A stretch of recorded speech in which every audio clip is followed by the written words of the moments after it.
I had an endoscopy about 3 years ago.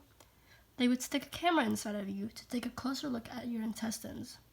I didn't pay attention to what they were saying to me during the appointment, but I felt my knees buckle when the doctor said I couldn't eat for 12 hours before the procedure. I gripped the poly paper that lay across the bed as the doctor began to talk my ear off. I drowned it out with white noise. The only thing repeating in my head was, "You can't eat for 12 hours." I clutched my stomach as my father patted my back, signaling our leave. I felt miserable through the whole car ride.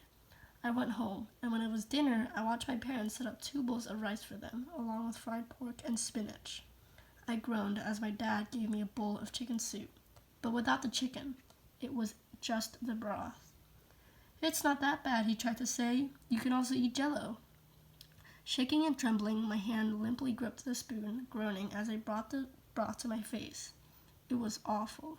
It was horrible and awful. My stomach was a washing machine on rapid, the clothes inside tossing and turning. The spinning went faster and faster until blades arose and shredded the clothes into pieces. Like a smoothie blender cutting through fruit, there was nothing left but scraps simmering at the bottom. I grabbed 3 Jell-O cups from the fridge, desperately trying to quench my hunger, but it didn't work. I crumpled the cups up in my hands out of frustration and threw them in the trash. Slowly, I went up the stairs and into my bedroom. I sank into my gray bed sheets, my eyes drifting shut. When I woke up, I felt a rough grip on my shoulders.